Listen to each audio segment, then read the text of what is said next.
चंदेरी गांव याद है आपको? अरे भाई वही जहां वो खतरनाक किला है जिसमें स्त्री नाम की चुड़ैल रहा करती थी। याद आया? कुछ आ ही गया होगा। अब उस गांव में एक नया भूत आ गया है। चलो स्त्री वाली चुड़ैल का तो नाम भी ले सकते हैं, लेकिन इस नए वाले भूत का नाम लेना बिल्कुल मना है। सुनते ही घर वाले पीटने जो लगते हैं। जनहित में जारी इस फिल्म के बारे में उतने ही लोग जानते होंगे जितने इस वक्त इस वीडियो को घर वालों के साथ देखने की हिम्मत रखते हैं। अरे भाई टॉपिक ही ऐसा है ना जो हम हिंदुस्तानियों के लिए किसी भूत बाधा से कम नहीं है। अडल्ट कंटेंट, सेक्स, कॉन्डम, ये सब बंद दरवाजे के पीछे ठीक है, खुले थिएटर में सबके सामने, वो भी एक लड़की के मुंह से, वहां भी यहाँ भी। कलयुग आ गया क्या? शायद। कहानी मनु की है जो जिंदगी में कुछ करना चाहती है और खुद सामने से मौका इनकी लाइफ में चल के आता है, वो भी मस्त 40,000 पर महीने की सैलरी के साथ। करना क्या है? एक मुश्किल सी पहेली है, बस उसको सुलझाना है और बदले में ले जाओ पैसों का खजाना लूट के। लेकिन पहेली तो सुन लो, गाँव में कॉन्डम का एक भी डिब्बा नहीं बिक रहा है, मेडिकल स्टोर खाली है, लेकिन पॉपुलेशन लगातार बढ़ रही है, जनसंख्या में कोई रुकावट नहीं है। तो अब लोगों के दिमाग के दरवाजे किस तरीके से खोले जाएं, उस सवाल का जवाब मनु दीदी को ढूंढना पड़ेगा।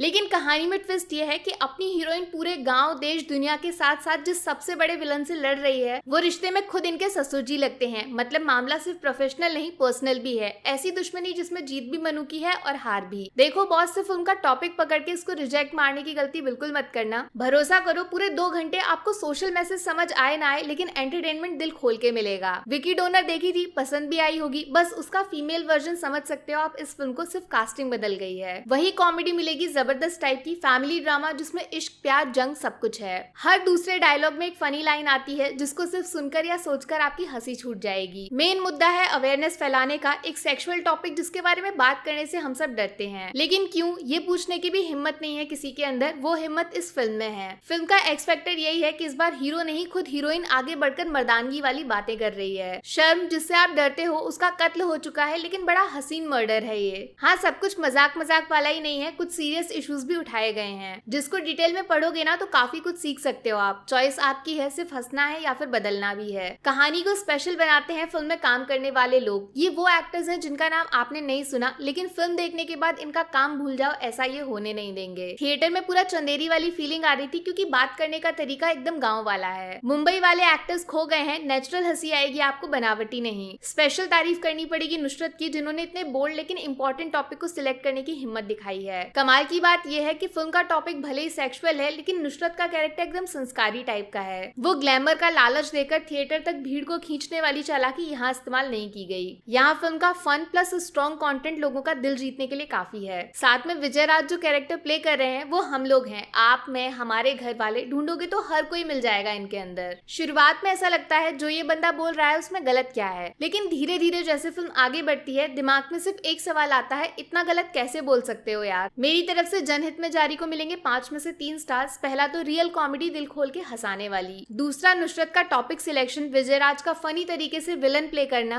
और पूरी सपोर्टिंग कास्ट का चंदेरी को थिएटर में लाना। तीसरा स्टार फिल्म में रियल लाइफ के इंपॉर्टेंट इशू को हाईलाइट करने की हिम्मत दिखाने के लिए। ऑडियंस भाग जाती है इन सब चीजों से, फिर भी एक कदम आगे बढ़ाना तारीफ तो बनती है। नेगेटिव्स में पहला स्टार कटेगा, कॉन्डम से रिलेटेड जो इश्यूज उठाए गए हैं वो सिर्फ फिल्म खत्म होने तक दिमाग में असर डालता है, फिल्म खत्म उसका इम्पैक्ट भी खत्म। दूसरा कटेगा फिल्म के प्रिडिक्टेबल क्लाइमैक्स के लिए, जैसा सोचा फिल्म को वही मंजिल मिल गई। रास्ता मजाकिया था लेकिन